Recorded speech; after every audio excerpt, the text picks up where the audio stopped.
On the world news, U.S. announces sanctions on Myanmar coup leaders.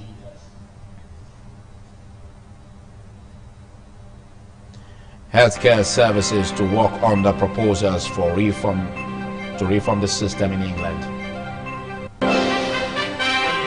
And prominent Saudi Arabian women's rights activist released from prison.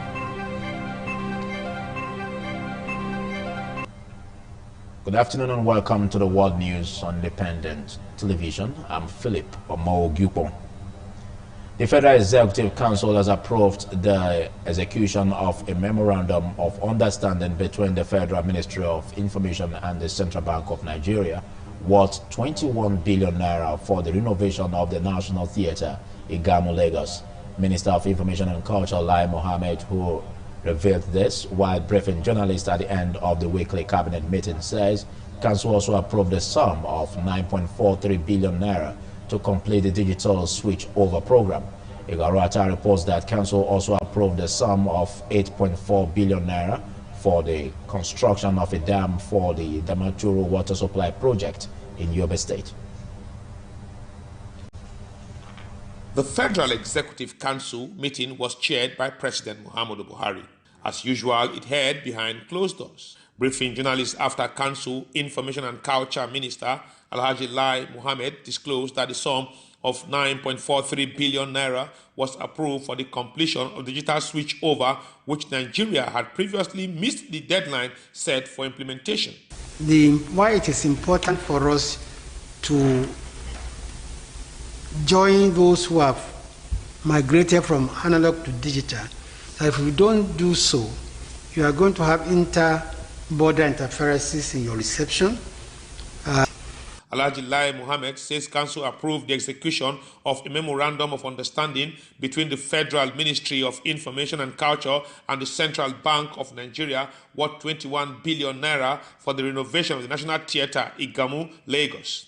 The minister said the execution of the project would help address unemployment in the country, as it would generate up to 1 million jobs in the next 3 years, as well as boost investment in the creative industry. In addition, it is going to generate, money, a lot of money for the government, because right now, most of the, radio and television stations, analog, they are occupying spectrum.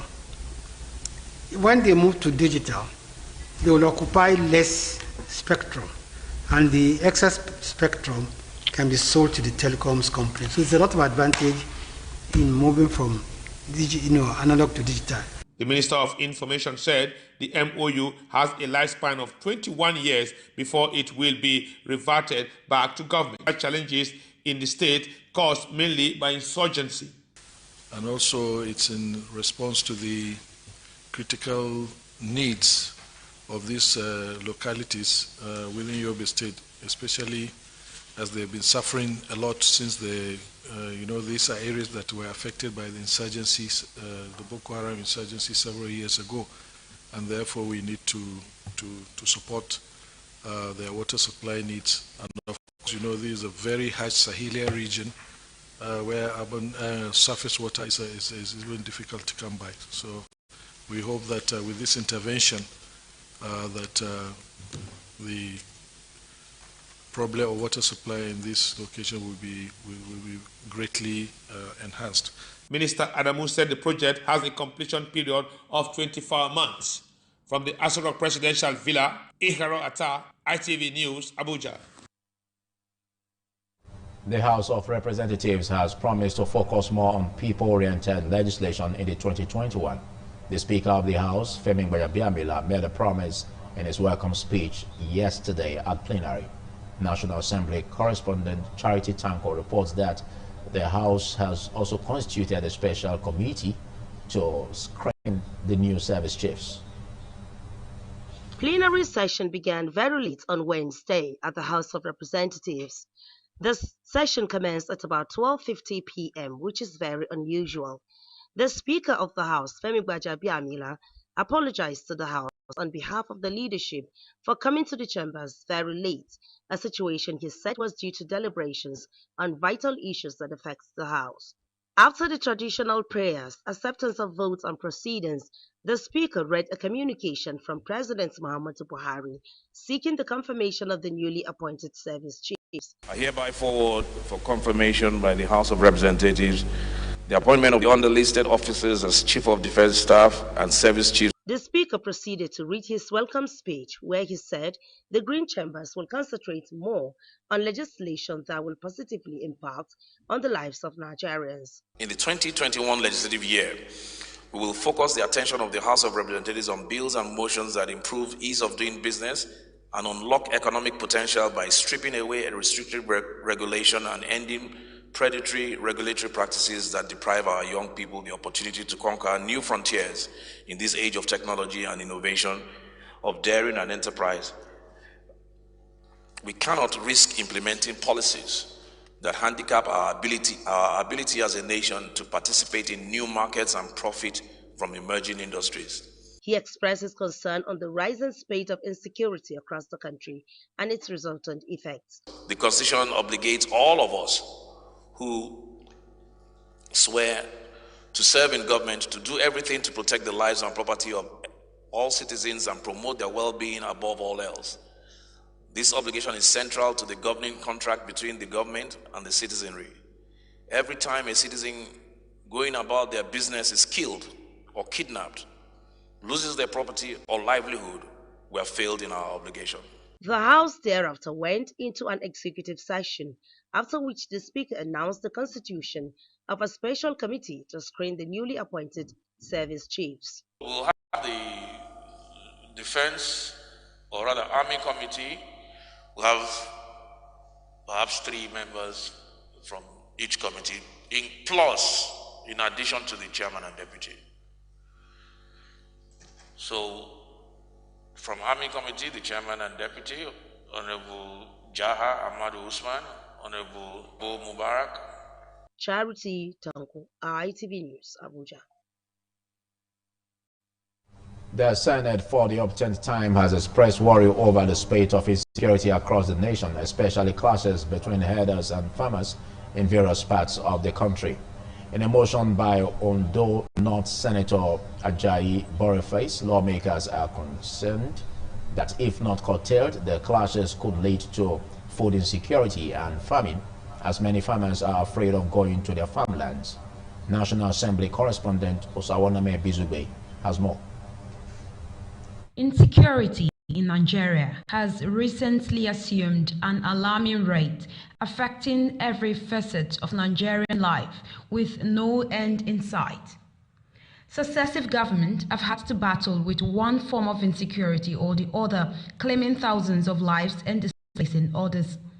Critics have alleged that the current security architecture has not achieved its desired aim of putting an end or curbing to its barest minimum kidnapping, communal clashes, and banditry. These security challenges are not peculiar to a particular region as it cuts across the 6 geopolitical zones, but more particularly in the northeast, north central, and the south. Barely 48 hours after it resumed, it raised concerns on recent emergence of inter-ethnic and inter-tribal conflicts in some parts of the country, with the fears that it is capable of plunging the nation into a growing ethno-religious crisis if left unabated. Senate is aware that in Edo State, kidnappers often operate freely at a well at Benin bypass. With the recent kidnapping of Chief Dennis Abuja, the US-based Nigerian who was returning to the US after the youth child on the 31st January 2021 and was killed afterwards after ransom had been collected from his family. The motion by Ondo North Senator Ajayi Boniface was sponsored by a majority of lawmakers in the upper legislative chambers who shared diverse views on how the issues can be addressed. What we want to say is simple.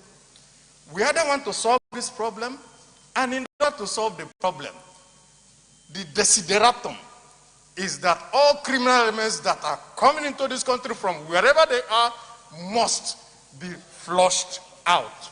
Simply SITA. We would have declared insecurity a national emergency. the way we declared COVID a national emergency. Because if we had done that, we would have had multi-sectoral approach to tackling this insecurity. The Senate then urged President Muhammadu Buhari to direct the National Security Advisor and the newly appointed service chiefs to rejig the nation's security architecture so as to tackle emerging cases of insecurity across the nation. In January 2020, the Senate moved to restructure and review the country's security architecture by setting up an ad hoc committee to engage security agencies to assess the insecurity level in the country. Over a year after, report of Senator Yahaya Abdullahi-led committee has since been submitted to the Senate, and the recommendations is yet to be adopted by the executive arm of government. Osawana May News, Abuja. The House of Igbenedion has rejoiced with Pharmacists Society in Adege on his election as the chairman of Edo State branch of the Pharmaceutical Society of Nigeria. In a the Esama of Benin and Honorary Romanian Council to Edo and Delta States, His Excellency Sir Chief Dr. Gabriel Osawa Igbenedion said pharmacists in Adege's election is a welcome development. Chief Igbenedion described pharmacists in Adege as a son in the House of Igbenedion whose antecedents is worthy of commendation. While expressing confidence in the ability of the Pharmacist Society in Adege to pilot the affairs of the association effectively, the ASAMA assured him of adequate support to succeed in the task. He advised the new chairman of Edo State branch of Pharmaceutical Society of Nigeria to bring his wealth of experience to bear on his leadership of the association.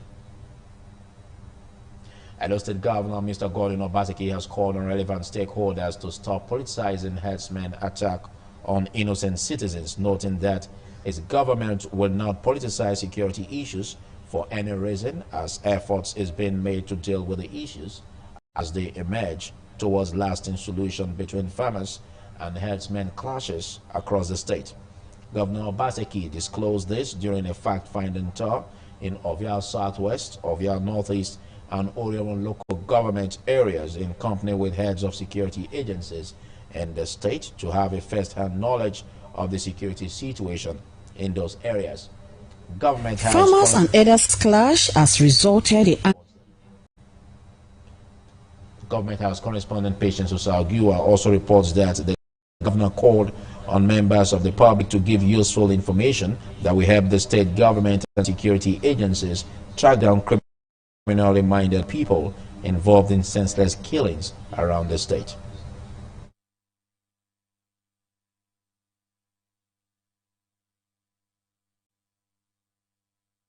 farmers and herders clash has resulted in anguish, pains, and destruction of farmlands in the country. Edo State Governor Godwin Obaseki, as part of measures to curb the problem, visited the different local government areas to get a first-hand information on the recent crisis on wanton killings and destruction of farmlands across the state. The state governor also expressed sadness over the attack by bandits who disguise as herders to perpetuate violence, kidnapping, and robbery. He promised the state government will improve security architecture to flush out criminals from its domain. What I'm doing now is to make sure that we separate the issue of security from that of politics.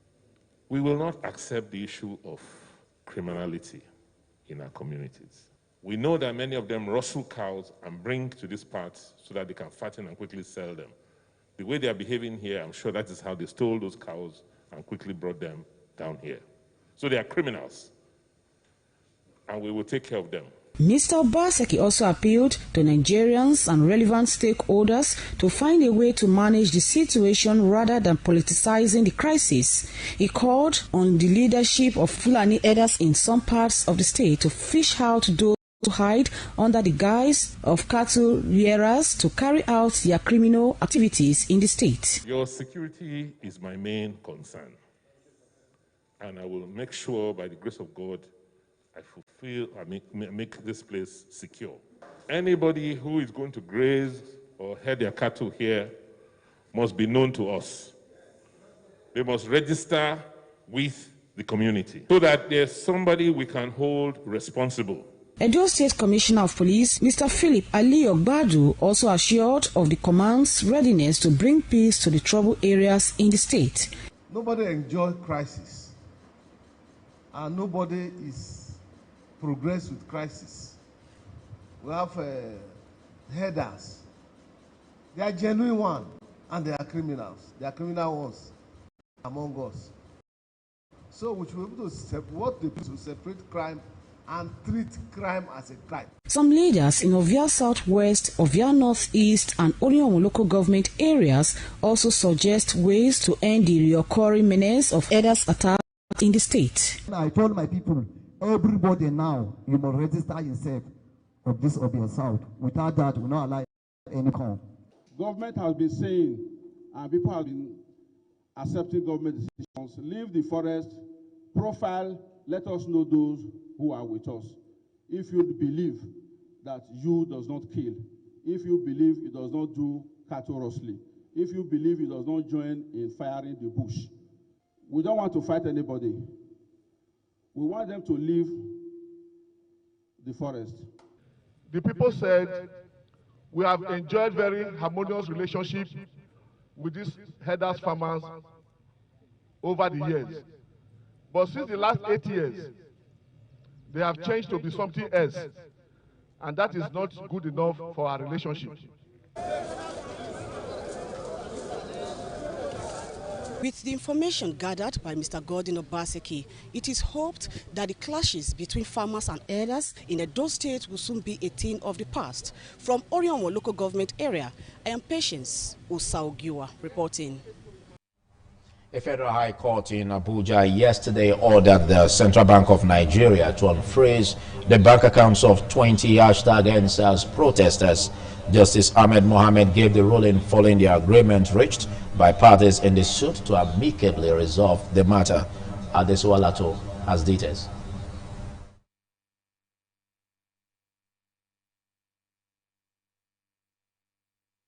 Justice Ahmed Mohammed, while commending counsel to CBN, Mr. Michael Anduoka, and lawyer to the defendant, Mr. Femi Falana, ruled that all processes filed in respect of the case are hereby deemed to have been withdrawn. Justice Mohammed then set aside the November 4, 2020 order and ordered that all the accounts of the affected persons be immediately defreezed. Counsels to both the CBN and the defendants comment.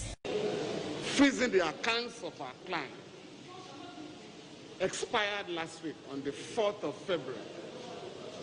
And so, we were in court this morning to formally have the matter withdrawn in favor of our clients. And that was what happened this morning. Based on our application to have all the processes filed in the case withdrawn, and the application of the counsel to the Central Bank, Chief Michael Anduoka SAN, to withdraw his application to renew the order. The court rightly struck out the entire case and proceeded to make an order defreezing the accounts of our client. The CBN, in an ex parte motion, had praised the court to freeze the bank accounts of Bolatito, Rachel Odwala, and 19 others who participated in the last year's protest to end the police brutality in the country. Adesuwa Lato reporting. Husband of a young woman who was allegedly stabbed during a birthday party resulting in death, Richie Ogiafo, has appealed to the police to properly investigate and unravel the circumstances surrounding the death of his wife. Mr. Ogiafo made the appeal following the video circulating on social media relating to the incident. Ipomusa Ogiagbe has details.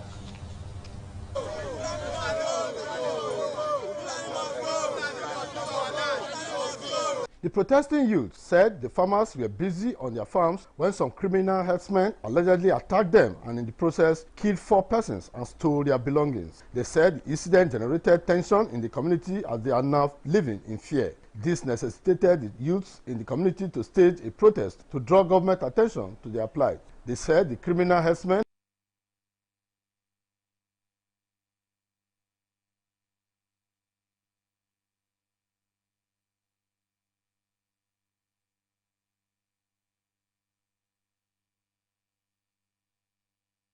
When Mrs. Sharon Ogiefo attended a friend's birthday party on Friday 5th of this month in company with her husband, Mr. Richie, little did she know that she was not going to return home alive. She was said to be full of life while the party was going on until a hot argument ensued between her and another female guest over some issues that arose. Mr. Ogiefo said when the situation was degenerating, he decided that it was time to take his wife home, and they left the scene. On their way out of the scene, however, Mrs. Ogiefo was said to have observed that her ring was missing. Ogiefo was said to have observed that her ring was missing, and her husband said he volunteered to go back to the scene to fetch the missing ring and returned to where his wife was waiting for him, only to find that she was allegedly attacked with a broken bottle by the said female guests. The one who stabbed my wife, her husband also is a police officer. Would this case be treated like this if it was a civilian?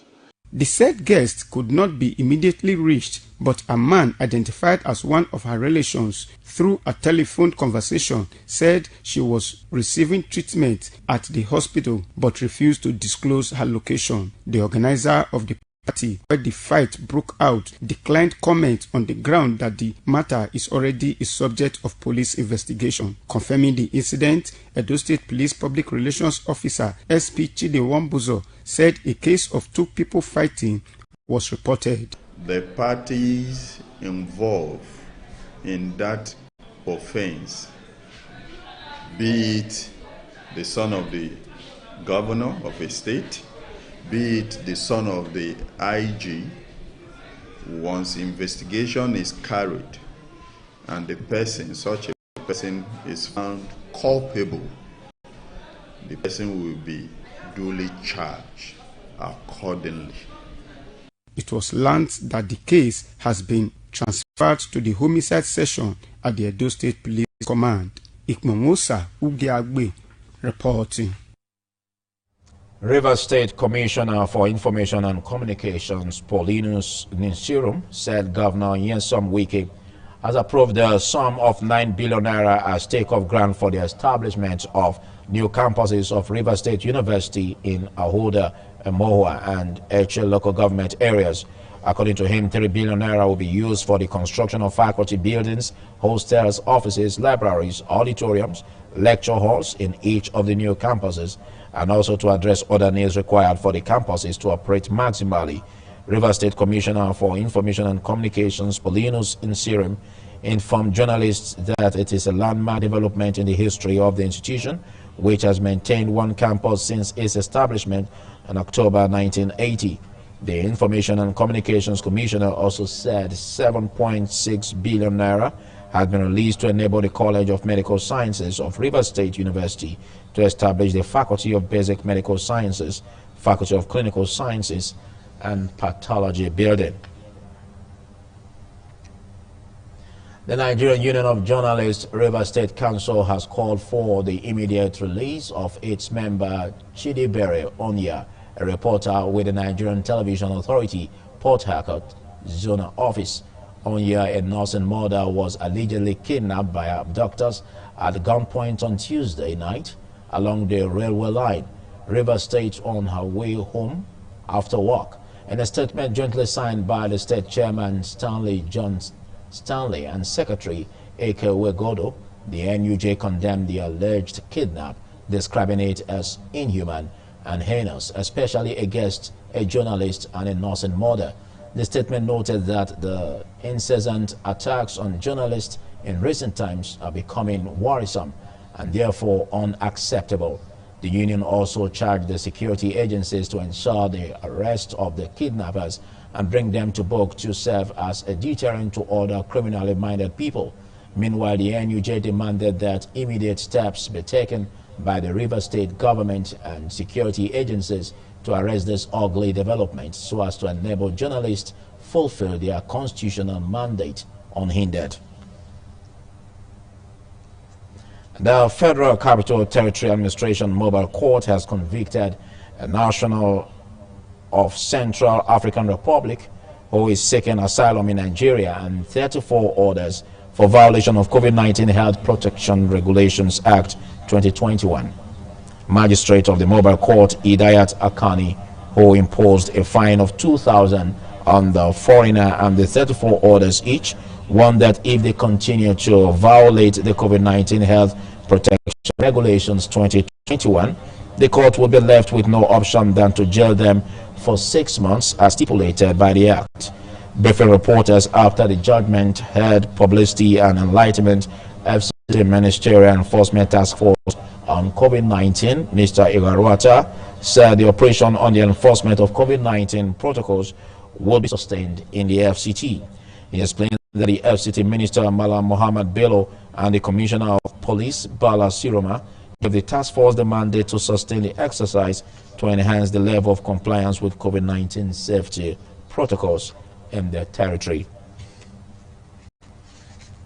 And now to reports from Delta State, where the government rebuilt the State High Court complex in Asaba after it was burnt during the #EndSARS protest in 2020. Delta State Chief Justice Marshal Umokoro, who unveiled the complex, said court processes will resume on February 15. Justice Umokoro described the governor's intervention as timely because dispensation of justice was delayed for some months after the building was burnt. Justice Umokoro cautioned youths to refrain from destroying public buildings as money spent in rebuilding the court complex could have been used to develop other infrastructure. In a remark, the State Commissioner for Information, Charles Anyago, also expressed satisfaction with the rebuilt Delta State High Court complex.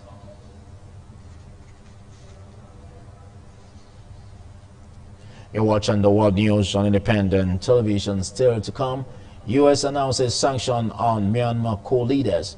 Note you can watch ITV on Roku TV in UK, America, Africa and other parts of Europe. Also on Smart TV, Amazon Fire TV and Android TV. Viewers on TSTV on channel 364, nationwide on StarTimes channel 130 and Go TV 107. Follow us on our Twitter handle at ITV Radio NG and on YouTube, youtube.com/ITV Radio NG, on ITVRadioNigeria.com, and for live streaming at ITVRadioNigeria.com/live. Like our Facebook page on Facebook.com/ITV Radio NG, on Instagram at ITVNG, and download ITV app from a mobile Play Store. Do stay tuned.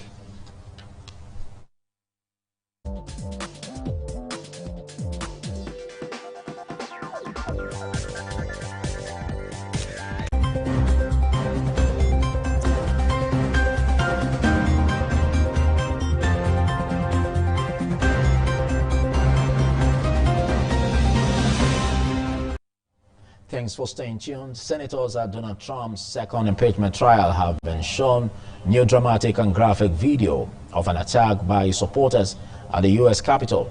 Using Mr. Trump's own words and tweets against him, Democrats prosecuting the case argued he had acted as inciter-in-chief in the day and beforehand.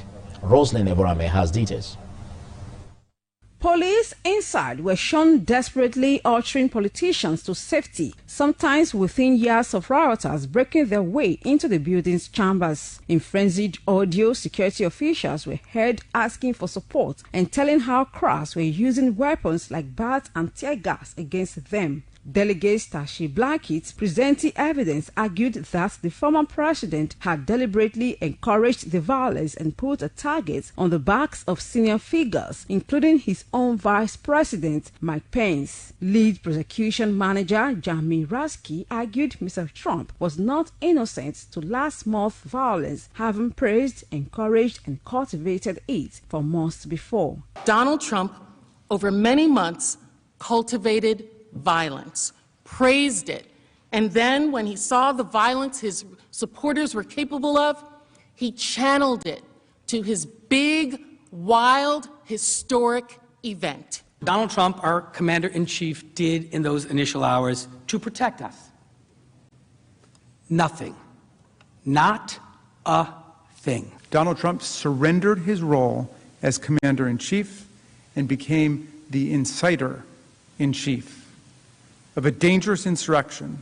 And to use a favorite term that all of you people really came up with, we will stop the steal. Mr. Trump's lawyers will, however, present the case for the defense later this week, but have already argued the trial against him is politically motivated and unconstitutional. A two-thirds majority is required to convince Mr. Trump in the evenly split 100-seat Senate, but an acquittal looks likely as the vast majority of Republican senators have remained loyal to him so far. If convicted, he could be barred from holding office again. Roslyn Evorame reporting. Police inside were shown desperately ushering politicians to safety, sometimes within years of rioters breaking their way into the building.